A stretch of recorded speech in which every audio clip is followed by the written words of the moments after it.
tindera ng lugaw, gulay at prutas, ngayon may-ari na ng milyong-pisong kumpanya. Alamin natin ang sikreto sa likod ng tagumpay ni Conchita Che Toribio de los Reyes dito sa Powerhouse.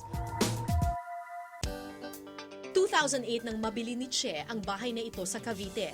Ito raw ang kauna-unahan niyang naipundar mula nang makaahon siya sa kahirapan. Meron itong 3 palapag at may lawak na 1,000 square meters. Kasama pa rin ni Che sa bahay ang lahat ng kanyang mga anak at apo dahil ayaw na niyang mapahiwalay sa mga ito. Ang kisame ay gawa raw sa antique na kahoy mula sa Isabela.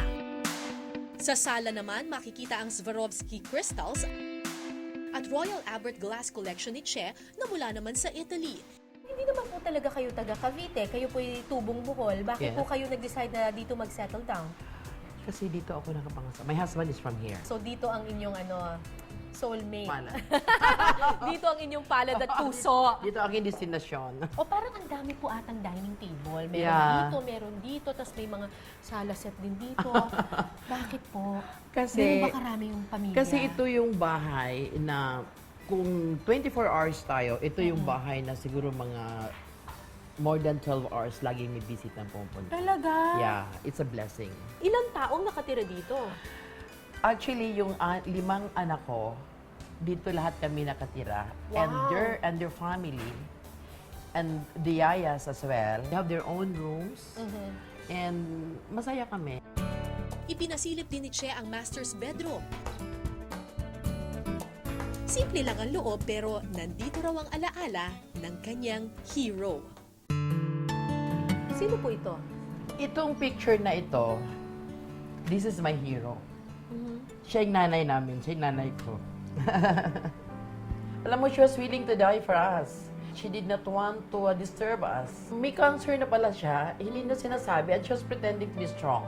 Talagang naging terminal na pala yung cancer niya. Alam mo, kasama ko siyang sobrang mahirap kami. Siya yung hero ko, siya yung strength ko. Talagang nagpapasalamat ako sa kanya. Siya nagturo sa inyo kung paano maging matatag. Maging matatag. Napakatatag ng nanay ko, sobra. The strong person that I am today. Sa kanya ko naman na yan. Ano ang luho po ni Alam Ma'am mo, Che? ang compensation ko na lang sa sarili ko at saka yung parang pinakalibangan ko is to shop.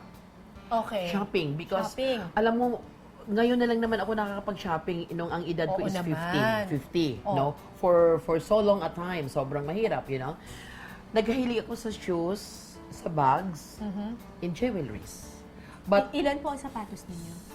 ang sapatos ko, kung talagang iipunin natin, of course, I have more than like 300. But in my closet, wala ka makikitang marami kasi pagka nag 3 months old na siya, pinamimigay ko na. Bakit po? Sayang. To share. Ano po yung pinaka-proud kayo na sapatos? Pinaka-proud like my Ito po, Giuseppe LV. Zanotti, I have LV, I have Chanel. Pero kaya tama na. I have Louboutin. Anong pinaka-paborito ninyo po? Anything goes. This is my Dior Ano po yan? boots na hindi ko pa nagagamit simula ngayon. Ano pong tatak niyan? Christian Dior.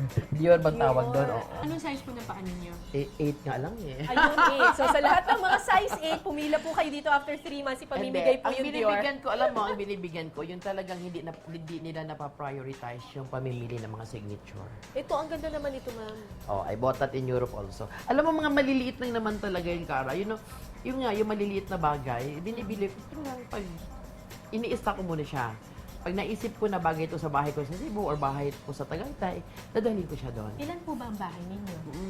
Maraming blessing binigay si Lord na ano. More than 5. More than. More than 20. Oh my God! Madilim at masalimuot ang naging nakaraan ni Che at tila telenovela nga raw ang hirap ng kanyang buhay sa Bohol noon. Labandera ang kanyang ina samantalang kartero naman ang kanyang ama. Nung bata po ba kayo, ano ba pangarap ninyo? When I was in high school, nagkaroon na ako ng pangarap na mabago yung kahirapan. Ang alam mo, nung elementary ako, nasabak na kami sa pagbibenta ng gulay at saka yung mga kerosene gas sa palengke because 1970s during those times, wala naman talaga pag-electricity noon the time. Meron kaming vegetable garden, yung mga 3 months lang siya. Tapos pag Saturday, ibibenta namin siya doon sa kitchen sa hospital. So, isa yun sa aming pinagkakabuhayan. Ano Ano yung hindi niyo po makakalimutan na tagpo sa buhay ninyo nung bata kayo na talagang nakaranas kayo ng sobrang hirap? Yung bahay namin, binuldozer talaga. Because hindi daw yung lupa namin yung tinira namin. Yung literal binuldozer talaga siya, nagiba siya. So sabi ko, oh my God, ganito pala pagka talagang, alam mo na, di ba, pag yung kawalan. Nabigyan daw noon ng pagkakataong makipagsapalaran sa Cavite si Che, pero ang inakala niyang swerte, nagdala pala ng mas maraming malas sa kanyang buhay.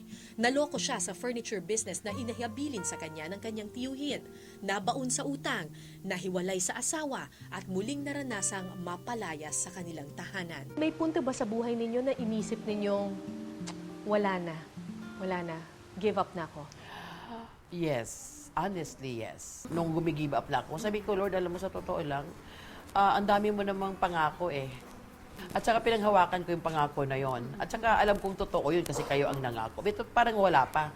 So kung ayaw mo na lang talaga akong payamanin, literal, eh ayaw mo na lang mabayaran ko na lang yung mga utang ko.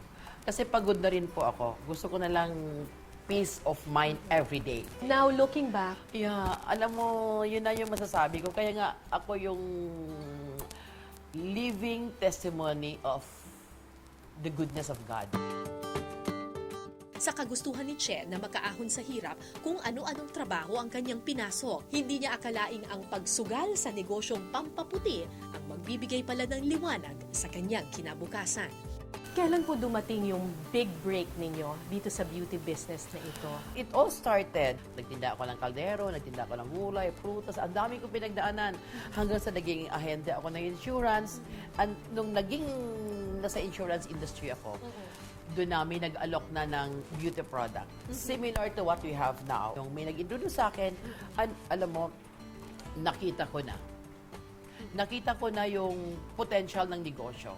So from there, I decided na ito na yung gagawin kong hanap buhay. Ano bang ibig sabihin ng Buchet?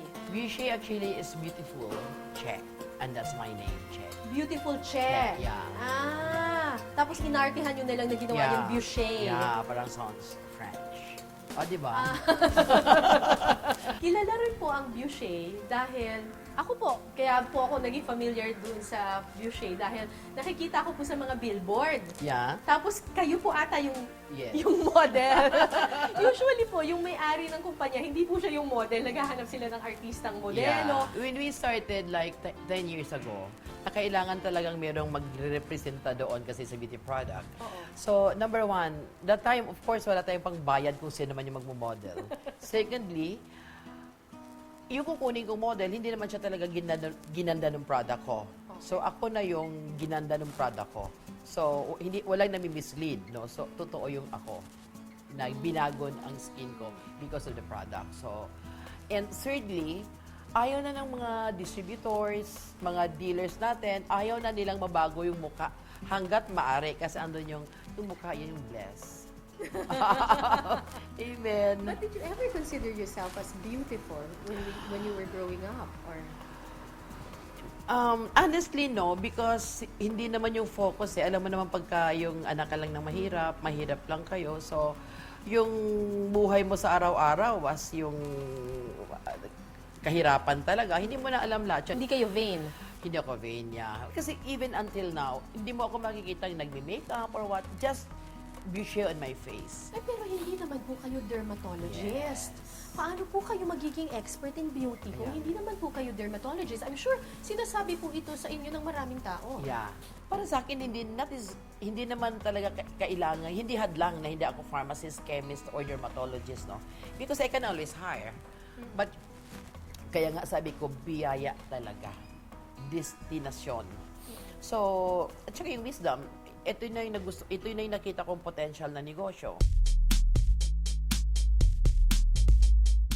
Nagsimula lamang sa 20,000 pesos na puhunan ng negosyong sabong pampaputi ni Che. Ngayon, may 500 branches na ito at nagdi-distribute na rin ng kanilang produkto sa ibang bansa tulad ng US, Canada, Hong Kong, Australia, Japan, UAE, Europe at Taiwan. Itong coaching nakikita ko dito nalulula ako. Parang showroom po eh. Meron pang wala dito, Kara, actually. 4, 5, 6. Meron pang 2 BMW. Meron pang 3 BMW na wala dito. It's outside.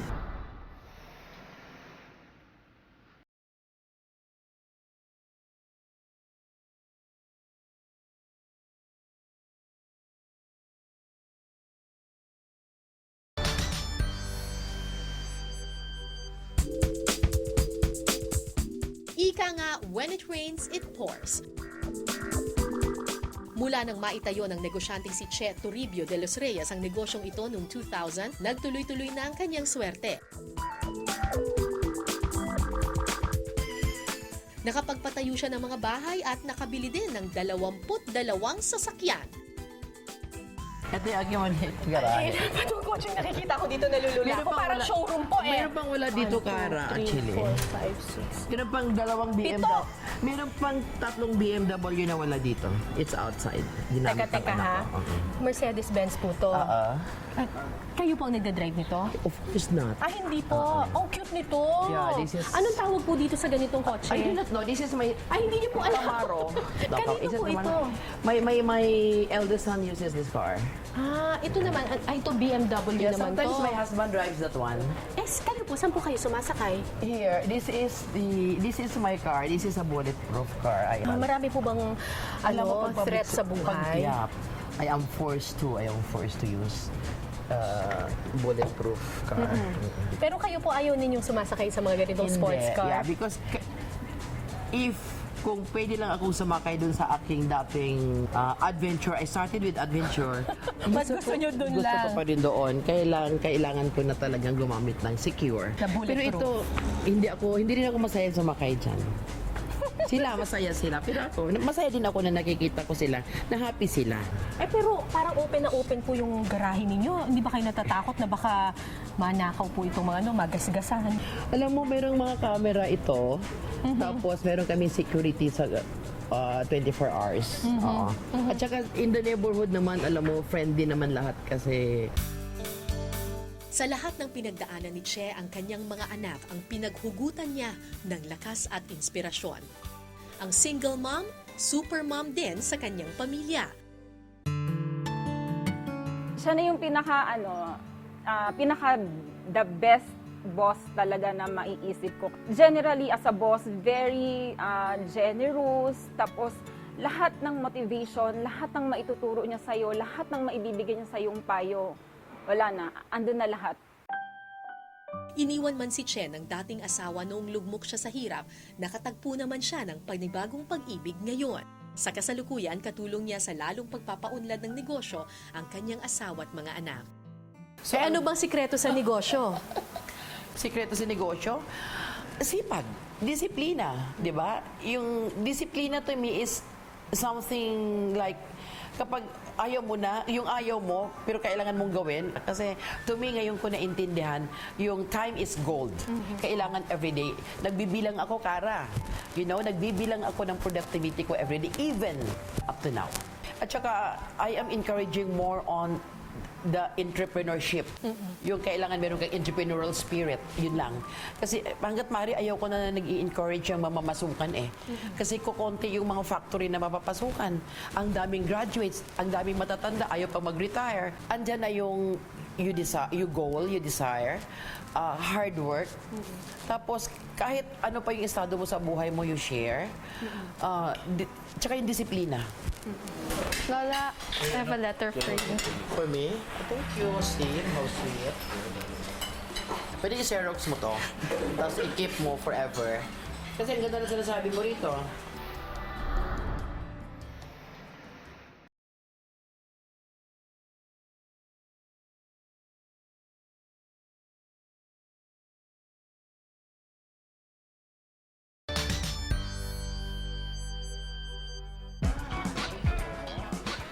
Kahit gaano kaabala sa negosyo, hindi raw pwedeng hindi makipag-bonding itong si Che sa kanyang mga apo, ang tinatawag niyang ultimate stress reliever. Lola, I have a letter for you. For me? Thank you, Steve. How sweet. So I am so grateful that my life was blessed with you. You have been through a lot of sacrifices. I literally adore you. Ako, kakaiyak ka naman. Pwede i-xerox mo to. Tapos i-keep mo forever. Kasi ang ganda na sinasabi mo rito. God bless your life. Ha? Ilang beses mang nabigo sa buhay, hindi natinag ang tatag ni Che sa mga pagsubok na kanyang kinaharap. Sa sipag at disiplina, ang pursigidong tindera ng lugaw, gulay at prutas Ngayon, isa ng matagumpay na negosyante. Kung meron po kayong maipapayo sa iba pang mga kababayan natin na nakakaranas din ng parehong hirap na naranasan ninyo noon, ano po ang sasabihin ninyo sa kanila? Umpisahan niyo muna that you have a very clear motive. Para sa akin, kailangan mo, kasi yung malinis na puso, malinis na intensyon, just be very transparent, of course, to God. Linisin mo yung puso mo, then you desire, then you goal, no, na talagang magkaroon ng pagbabago. Don't give up. Kasi ang katapat actually ng kawalan, pangangailangan at kahirapan ay sipag lang talaga karayan. And with that, maraming salamat po. Kung kaya ng isang anak ng labandera Amen. na hindi nakapagtapos ng kolehiyo, na Amen. maging successful katulad ninyo, kaya rin ng iba. Amen. Thank you for being an inspiration to a lot of people. Yes. Thank you very much po. Thank you. Salamat God bless po. you. God Your bless show you. and your family.